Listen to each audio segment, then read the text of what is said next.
अस्सलाम वालेकुम दोस्तों, आज मैं आपको एक वाक़या सुनाने जा रहा हूँ और ये वाक़या है रिज़्क़ की कदर के हवाले से। हम में से बहुत सारे लोग ऐसे हैं जो कि खाने पीने के हवाले से बहुत ज़्यादा, मैं अगर उसे कहूँ कि हमारा एक ये स्टाइल है कि हम किसी होटल में अगर जाएं तो वहाँ पर हम बहुत सारा खाना ऑर्डर कर देते हैं और खाना ऑर्डर करने के बाद बहुत सारा खाना उसमें से ज़ाया हो जाता है जब हम उठते हैं। बहुत सारे होटल्स में अब ये बात लिखी हुई है कि अगर आप खाना ज़ाया करेंगे तो कुछ होटल्स तो इस पे आपको खाना ज़ाया ना करने पर इंसेंटिव देते हैं और बाज़ जगहों पर कुछ होटल्स ने इस हवाले से कुछ हल्का फुल्का सा फ़ाइन भी कर रखा है, जो कि मैं समझता हूँ बड़ी अच्छी बात है। बहुत पुरानी बात है दोस्तों, मैं बहावलपुर से लाहौर ट्रैवल कर रहा था और डाइवो बस में मैं ट्रैवल कर रहा था और तकरीबन आधा सफ़र जब तय हो गया तो मुझे एक जगह पे बस ने जब स्टॉप किया तो मैं वहाँ पे उतरा और उस आधे सफ़र में उस टर्मिनल से, गालिबन वो साहिवाल का टर्मिनल था, जहाँ से मैंने देखा कि कुछ नए पैसेंजर जो हैं वो बस में सवार हुए और उन नए पैसेंजर्स में जिस पे ख़ास मेरी नज़र पड़ी, जिस पैसेंजर पे, वो एक बच्चा था, गालिबन बीमार था और उसकी उम्र होगी कोई 12-13 साल। उसके साथ उसकी वालिदा थी शायद, और एक दो और साथ उसके चचा या शायद एक बुज़ुर्ग भी थे साथ, शायद दादा होंगे, और वो सब के सब पैसेंजर भी बस में सवार हो गए। और मैंने एक जस्ट वैसे ही उनको देखा, एक नॉर्मल सी एक ऑब्ज़र्वेशन थी मेरी कि ये बीमार बच्चा है और ये बस में सफ़र कर रहा है। बस चल पड़ी साहिवाल टर्मिनल से और जब थोड़ा फासला तय किया, क्योंकि मैं फ्रंट सीट पे बिल्कुल जो होस्टेस के पीछे वाली सीट होती है, मैं वहाँ पर बैठा हुआ था, तो अचानक पीछे से चलती हुई बस में रोने की आवाज़ आई हमें। तो होस्टेस जो है वो फ़ौरन तेज़ी से पीछे गई और फिर वो घबराहट में वापस आई और जो ड्राइवर से कहने लगी कि बस में जो बच्चा है बीमार, उसकी तबीयत बहुत ज़्यादा ख़राब हो गई है। मैं चूँकि डॉक्टर हूँ और दोस्तों कई बार ऐसा हुआ, एयर ट्रैवल करते हुए भी, बस में भी सफ़र करते हुए, कोई ना कोई ऐसा वाक़या ज़रूर हो जाता है जिसमें अल्लाह ताला मुझसे कोई ऐसा काम लेता है जिससे मैं किसी की मदद कर सकूं। इस तरह के बहुत सारे वाक़यात हैं और मैं आपको अपनी अगली वीडियोस में अगर वक्त मिला इंशाल्लाह तो मैं ज़रूर बताऊंगा। खैर, मैंने फ़ौरन होस्टेस से कहा कि मैं हेल्प कर सकता हूँ, मैं उस बच्चे को देख सकता हूँ। तो बस की दरमियान की सीटों में उस बच्चे को जब मैंने देखा तो वो लोग बैठे हुए थे। बच्चे की वालिदा साथ वाली सीट पे बैठी रो रही थी, बच्चे को बार बार कह रही थी कि देखें ये बात नहीं कर रहा। बच्चे के होंठ जो है वो नीले हो रहे थे और बच्चे ने शौक़ से गालिबन जब बैठते वक्त हेडफोन कानों पे लगाया था म्यूज़िक सुनने के लिए, तो वो हेडफोन उसी तरह लगा हुआ था लेकिन बच्चे की आंखें बंद थीं।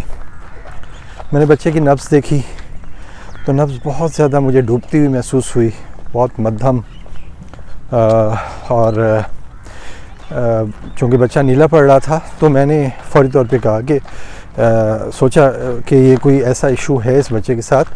जब पीछे खड़े हुए जो पिछली सीटों पे दो अहबाब बैठे थे, बच्चे के रिश्तेदार, जब मैंने उनसे पूछा, वो भी परेशानी में खड़े थे और लेकिन बस चल रही है मुसलसल। इस दौरान जब मैंने इंक्वायरी की तो पता चला कि इस बच्चे का दिल का ऑपरेशन है और ये लाहौर लेकर जा रहे हैं उसको। तो मैंने पूछा कि आप एम्बुलेंस में क्यों नहीं लेकर गए, तो उनके पास गालिबन इस बात का कोई जवाब नहीं था। एंड जहाँ तक मैं समझ सका, शायद वो अफोर्ड नहीं कर पाते थे एम्बुलेंस को और उनका ख्याल था कि एक बस सर्विस है बहुत अच्छी और ये कंफर्टेबली हमारा बच्चा साहिवाल से या जहाँ से भी वो गांव से पीछे आए थे वहाँ से लाहौर चला जाएगा इसके अंदर। बड़ी ही मेरे लिए एक हार्ट रेंचिंग किस्म की सिचुएशन थी और मैं ये सोच रहा था कि अब मैं क्या करूं। फिर ये हुआ कि मेरे ज़हन में ख़्याल आया, मेरे पास नंबर था ईदी साहब का कि इनके जो एक इनका हेल्पलाइन नंबर है, मैंने वो नंबर डायल किया तो मेरा रब्ता हो गया। मैंने उनसे कहा जी कि इस तरह हम लोग एक बस में ट्रैवल कर रहे हैं बहावलपुर और लाहौर के दरमियान, और इस बस में एक बच्चा है जो सीरियस हालत में है और इसको किसी हॉस्पिटल की, किसी कार्डियोलॉजिस्ट की ज़रूरत है। अभी ईदी के एहलकार ने मुझसे लोकेशन पूछी, मैंने बताया कि हम इस वक्त तकरीबन मियाँ चन्नू के आसपास हैं। तो उसने कहा जी कि मियाँ चन्नू शहर में आप जा तो सकते हैं लेकिन यहाँ पर कोई डॉक्टर इस वक्त ऐसा अवेलेबल नहीं होगा। और मैंने कहा जी अगर आप अपनी एम्बुलेंस ले आएँ सिर्फ सड़क के किनारे तो हम पेशेंट को वहाँ उस पर शिफ्ट कर सकते हैं। तो उसने कहा जी कि ये पॉसिबल नहीं है, हमारी कोई एम्बुलेंसेस 2 हैं। उसने अपनी माजूरी जाहिर की कि वो एम्बुलेंसेस जो हैं कुछ डेड बॉडीज़ को लेकर लाहौर चली गई हैं। अब फिर मैंने उससे आखिरी हल पूछा तो उसने कहा कि यहाँ पे गवर्नमेंट का हॉस्पिटल है एक मियाँ चन्नू में और वहाँ आप बच्चे को ले जा सकते हैं।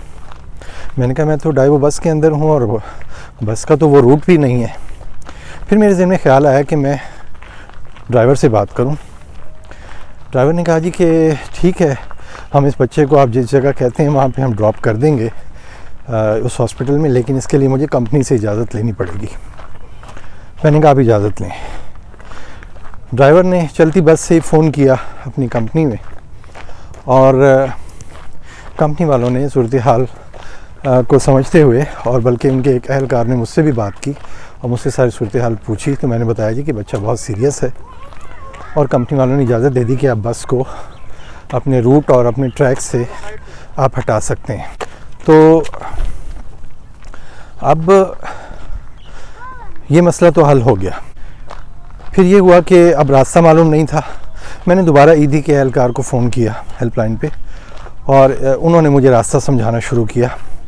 और मैंने फिर अब ये सूरत हाल थी कि मैंने अपना मोबाइल फ़ोन जो है वो ड्राइवर के कान से लगा दिया कि वो रास्ता बताता जाए। उस ज़माने में गालिबन गूगल मैप्स वगैरह इतने इस्तेमाल नहीं होते थे, बहुत पुरानी बात है। और ड्राइवर को जब रास्ता मालूम होता गया, मुझे याद है उस वक्त बारिश हुई थी और डेवो बस अपना रूट छोड़कर मेन रोड से शहर के अंदर दाखिल हो गई और लोग हैरान थे, शहर के लोग, कि ये कौन सी बस है डेवो की, ये तो शहर के अंदर कैसे आ गई और छींटे उड़ाती बस जा रही है, बारिश हुई हुई है हर जगह। और आखिर हम गवर्नमेंट के हॉस्पिटल में पहुंच गए। शाम का वक्त था, तकरीबन मगरिब का वक्त, अंधेरा था, हॉस्पिटल बंद था। पता चला डॉक्टर साहब जो ड्यूटी पे हैं इस वक्त वहाँ पे मौजूद नहीं हैं, करीब कहीं गए हुए हैं। एक चौकीदार था, उससे मैंने फ़ौरी तौर पे कहा कि मैं खुद डॉक्टर हूँ। उसने खैर हॉस्पिटल खोला फ़ौरी तौर पर और हॉस्पिटल खोलने के बाद उसने मैंने उससे कहा कि मुझे टॉर्च चाहिए। खैर वो कहीं से टॉर्च ढूंढ के लाया।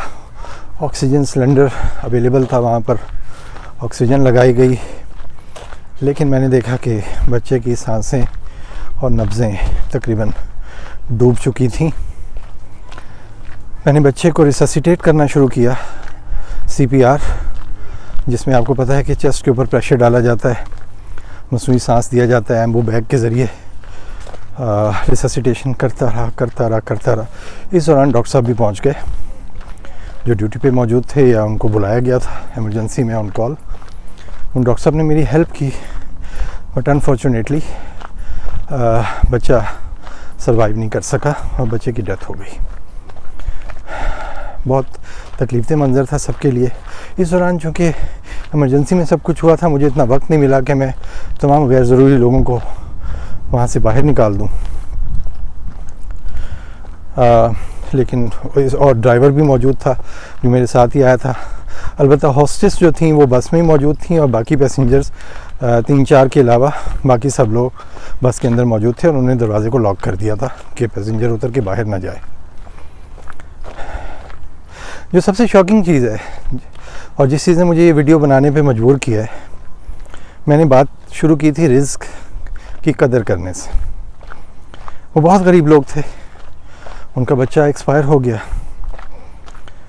और वो एम्बुलेंस भी अफोर्ड नहीं कर सकते थे गालिबन, और इस बस में सफ़र करने का उनका मकसद यही था कि गैर मुल्की बस है और इसके अंदर शायद हमारा बच्चा बहुत कंफर्टेबली जा सकेगा।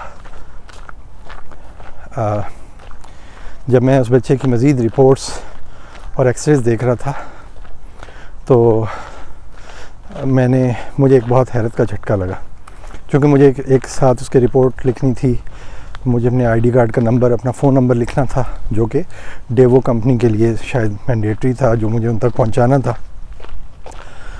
और उस बच्चे की रिपोर्ट्स वगैरह ढूंढते हुए मैंने, जब उनका एक बड़ा सा शॉपर बैग था, जब मैंने उसमें हाथ मारा तो सबसे नीचे एंड में मुझे वो स्नैक्स के डब्बे नज़र आए जो उन 4 अफराद ने एहतियात से संभाल के रखे हुए थे। वो स्नैक्स, वो रिस्क, खाने की कोई भी चीज़ जिसकी हम कदर नहीं करते, उन लोगों के लिए इतना इम्पॉर्टेंट था कि उन्होंने अपने पास वो डब्बे एहतियात से रखे हुए थे, जो गालिबन बाद में उन्होंने जाकर कहीं खाने थे या अपने बच्चों को देना था, मैं नहीं जानता। वाक़या बताने का मकसद ये है कि जो नेमतें अल्लाह ताला ने हमें दी हुई हैं, जिस हाल में भी हैं, देखा करें कि हम सैकड़ों, लाखों, हज़ारों से बेहतर हैं, और इस रिज़्क़ की कदर कीजिए।